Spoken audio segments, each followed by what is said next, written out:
आप सभी को मेरी नमस्कार। जैसा कि हम छठे भाव के विषय को समझ रहे हैं, तो उसके अंतर्गत नौकरी भी आती है। तो आइए आज हम एक नौकरी के उदाहरण को समझें।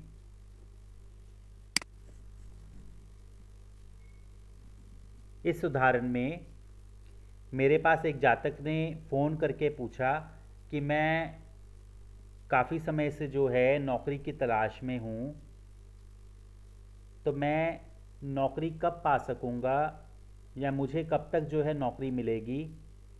तो इस संदर्भ में मैंने उनसे ये कहा कि आप ईश्वर को ध्यान में रखते हुए अपने प्रश्न की मार्गदर्शन की कामना करते हुए 1 से 249 के बीच में कोई भी नंबर सोच कर दीजिए। वो नंबर लकी नहीं होना चाहिए, वो नंबर फेवरेट नहीं होना चाहिए। बस जो आप अंक सोच रहे हों, जो आपके दिमाग में या आपके मन में जो भी अंक आए, हो सकता है 5-7 नंबर आपके दिमाग में आ रहे हों, लेकिन जो आपकी जीवा पर नंबर आएगा उसी के आधार पर मैं प्रश्न कुंडली बनाकर देखूंगा।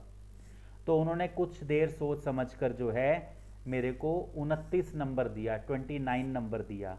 और ये प्रश्न मैंने 15 अगस्त 2020 को दोपहर के 1:04:36 और होरारी नंबर 29। तो यहाँ पर होरारी चार्ट पर क्लिक करूँगा तो ये आज की डिटेल आ रही है। तो इस हमारा उदाहरण पुराना है, इसलिए यहाँ पर मैं ज़ीरो करके ओके करूँगा। फिर होरारी नंबर जो है 29 उसको मैं यहाँ फीड करूँगा, ओके करूँगा। और ये प्रश्न मैंने खन्ना शहर में देखा था, जो कि लुधियाना से 42-45 किलोमीटर की दूरी पर है, और उस दिन मैं वहाँ पर था। तो इसलिए यहाँ पर मैं अब खन्ना जो है इनपुट करूँगा, और इनपुट करने के बाद सर्च मोर प्लेसेस में जाकर इंडिया पंजाब खन्ना इसको एक्सेप्ट करूँगा, और यहाँ पर मैंने क्रिएट चार्ट किया। अब देखिए, जैसा कि ये प्रश्न नौकरी से संबंधित है, तो हम जानते हैं कि छठा भाव जो है ये नौकरी का भाव है, जॉब का भाव है, सर्विस का भाव है। तो छठा भाव जो है ये नौकरी को दर्शाता है। तो छठे भाव का उपनक्षत्र स्वामी यदि 2, 6, 10, 11, दूसरा भाव धन, छठा भाव नौकरी, दशम भाव प्रोफेशन, 11वां भाव लाभ, इनका या इनमें से अधिकतर का या इनमें से किसी का कारेश होगा तो नौकरी अवश्य मिलेगी। वो भी 2, 6, 10, 11 इन भावों के कारेश ग्रहों की दशा, अंतरदशा, प्रत्यंतर दशा में। तो यहाँ पर छठा भाव नौकरी, नौकरी के द्वारा धन की प्राप्ति होती है। दूसरा भाव धन, नौकरी एक हमारा कर्म और प्रोफेशन है, तो दशम भाव कर्म प्रोफेशन। और क्योंकि हम लाभ चाहते हैं और हमारी इच्छा होती है, तो 11वां भाव जो है लाभ का, और 11वां भाव जो है वो इच्छा का, फुलफिलनेस ऑफ डिज़ायर का। तो इसलिए 2, 6, 10, 11 भाव ये जो हैं नौकरी के, छठा भाव मुख्य भाव, 2, 10, 11 सहायक भाव, और 1, 5, 8, 9, 12 ये जो भाव होते हैं ये व्यय भाव हो गए या नौकरी में दिक्कत देने वाले भाव हो गए। चल रही दशा में ये भाव एक्टिव हो तो नौकरी में दिक्कत, परेशानी। और यदि कोई नौकरी चाहता है तो 2, 6, 10, 11 भाव आने चाहिए। तो सबसे पहले हम चंद्रमा के द्वारा प्रश्न की सार्थकता को देखेंगे। तो यहां पर हम देख सकते हैं कि चंद्रमा जो है दूसरे भाव में स्थित है, चौथे भाव का स्वामी है। चंद्रमा राहु के नक्षत्र में, राहु पहले भाव में स्थित है। राहु जो है वो चंद्र और शुक्र के साथ है और बुध की राशि में है।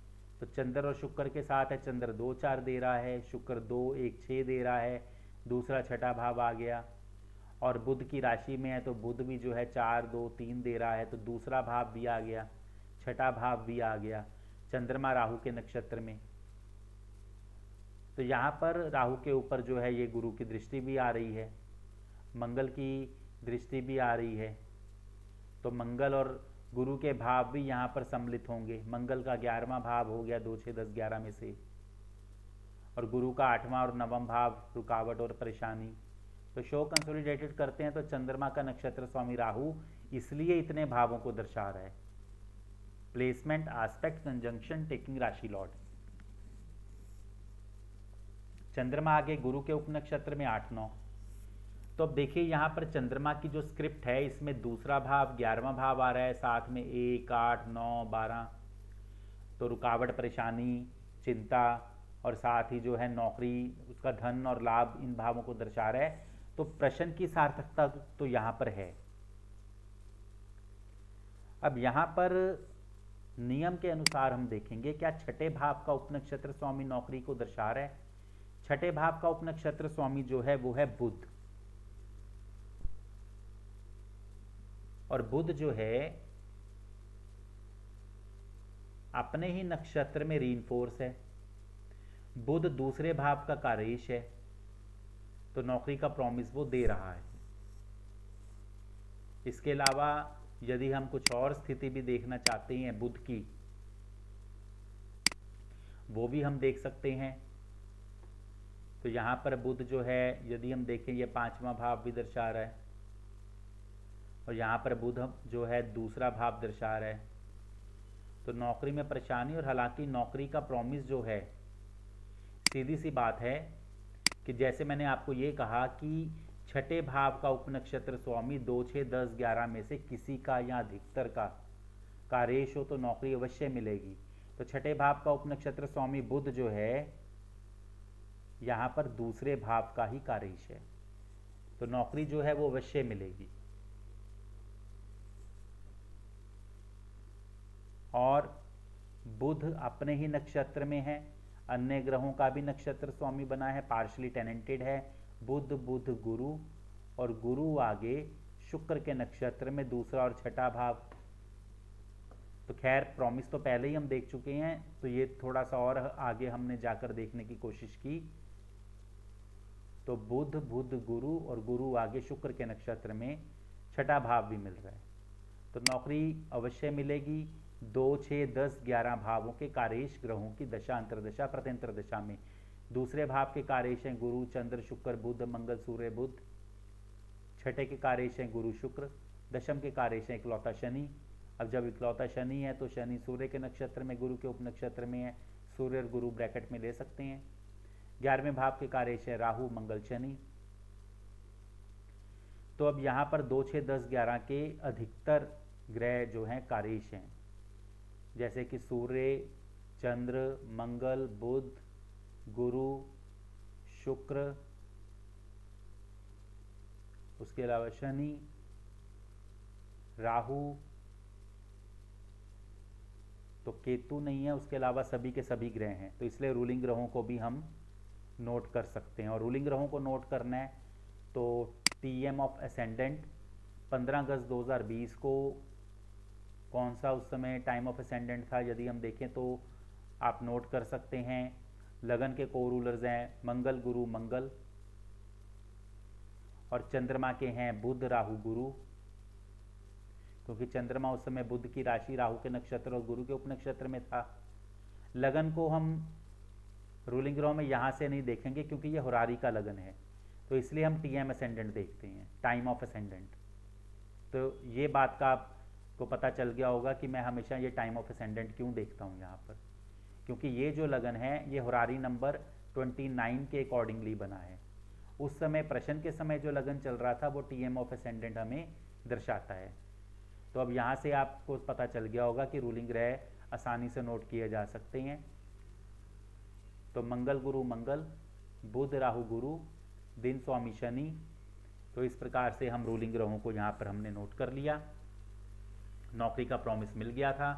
प्रश्न के समय राहु की महादशा चल रही थी। राहु जो है वो 2, 6, 10, 11 भावों के कार्येश में है। राहु जो है वो 2, 11, 11 और उपनक्षत्र पे 2, 6 भाव दे रहा है। महादशा स्वामी राहु जो है पॉजिटिव है। राहु जो पॉजिटिव है तो राहु हमारे 2, 6, 10, 11 के कार्येश में भी है। राहु जो है वो रूलिंग ग्रहों में भी मौजूद है। तो महादशा स्वामी जो है नौकरी देने के लिए उपयुक्त है। अब आगे हम अंतरदशा को देखेंगे। प्रश्न के समय गुरु की अंतरदशा चल रही थी। जो कि 21 नवंबर 2020 तक है। प्रश्न पूछा गया था 15 अगस्त 2020 को, अगस्त, सितंबर, अक्टूबर, नवंबर। तो ये लगभग 4 महीने जो हैं किसी के लिए, नौकरी के लिए बहुत उपयुक्त हो सकते हैं। अंतर्दशा जो है गुरु की उपयुक्त है। गुरु 2, 6, 10, 11 के कार्येश में है। गुरु शुक्र के नक्षत्र में दूसरे और छठे भाव का कार्येश है, उप नक्षत्र पर दूसरा भाव दे रहा है। अंतर्दशा स्वामी जो है गुरु, वो रूलिंग ग्रहों में भी मौजूद है। तो अंतर्दशा स्वामी गुरु 2, 6, 10, 11 का कार्येश होते हुए और अपनी स्क्रिप्ट में भी पॉजिटिव होते हुए रूलिंग ग्रहों में मौजूद है, तो ये पॉजिटिव है। अंतर्दशा गुरु भी ग्रीन सिग्नल दे रही है। अब प्रत्यंतर दशा जो है राहु की, राहु को भी हमने देखा 2, 11 और छठे भाव का जो है कार्येश है, तो ये भी पॉजिटिव है। अब राहु गुरु राहु 21 नवंबर 20 तक है। तो अब बात आती है सूक्ष्म दशाओं की। तो सूक्ष्म दशा में यदि हम देखते हैं, गुरु की सूक्ष्म दशा 19 अगस्त 20 तक, उसके बाद शनि की सूक्ष्म दशा 9 सितंबर 20 तक, उसके बाद बुध की सूक्ष्म दशा 28 सितंबर 20 तक, उसके बाद केतु की सूक्ष्म दशा 5 अक्टूबर 2020 तक, उसके बाद शुक्र की 27 अक्टूबर 20, उसके बाद सूर्य की 3 नवंबर 20, उसके बाद चंद्र की 14 नवंबर 20, उसके बाद मंगल की 21 नवंबर 20। तो यहाँ पर सूक्ष्म दशा के यदि हिसाब से देखें तो गुरु अंतर्दशा को हम ले चुके हैं, इसलिए गुरु की सूक्ष्मा नहीं। उसके बाद शनि की सूक्ष्मा। वैसे भी यदि हम देखें तो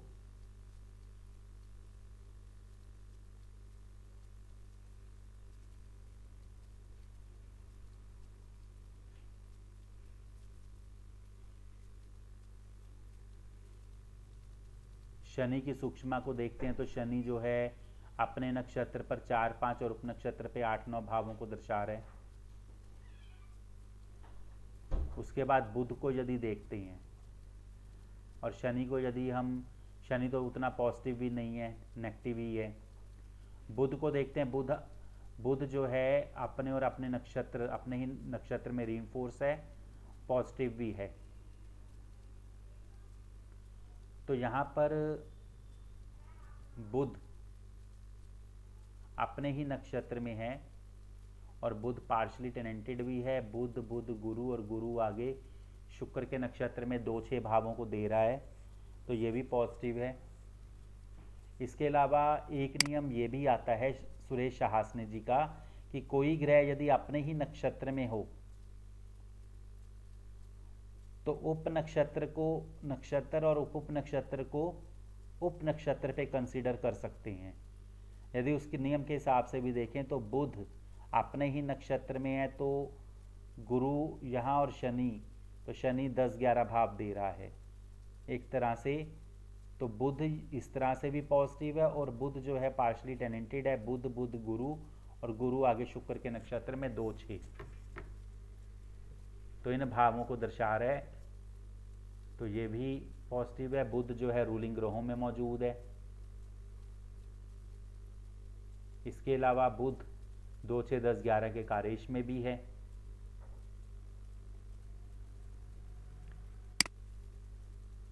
तो 28 सितंबर 2020 तक का भी पीरियड जो है ठीक है।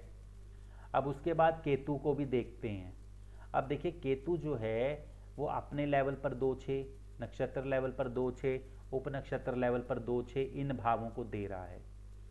यदि देखा जाए सूक्ष्म दशा शनि की तो मजबूत नहीं है बल्कि नेगेटिव ही है। जो बुध है वो अपने उप नक्षत्र पर यदि देखें तो इस तरह से ये भी उतना बढ़िया नहीं है। केतु फिर भी 2, 6, 2, 6, 2, 6 ये पॉजिटिव है, ये ग्रीन सिग्नल दे रहा है। तो जब सूक्ष्म दशा स्टार्ट होती हैं तो बुध तो कमजोर है लेकिन केतु फिर भी स्ट्रांग है। अब ये देखिए कि मेरे हिसाब से जो मैंने पीरियड इंडिकेट किया था, मेरे को 28 सितंबर 20 से 5 अक्टूबर 20 तक का पीरियड जो है ये ज़्यादा स्ट्रॉन्ग लगा। लेकिन जो इनका फीडबैक मुझे मिला वो फीडबैक ये मिला 30 सितंबर 2020 को इन्होंने इन्फॉर्म किया कि 28 सितंबर 2020 को इनको नौकरी मिल गई। अब यदि बुध की सूक्ष्मा पर विचार करते हैं तो 28 सितंबर 20 आ रहा है और केतु की सूक्ष्मा भी 28 सितंबर 20 से ही शुरू है। तो विंशोत्तरी दशा में मैंने इस चीज़ को जब बाद में मैंने पुष्टि की, राहु महादशा में, गुरु अंतरदशा में और राहु प्रत्यंतर दशा में बुध की सूक्ष्मा जो थी 28 सितंबर को सुबह के 4:22 तक थी।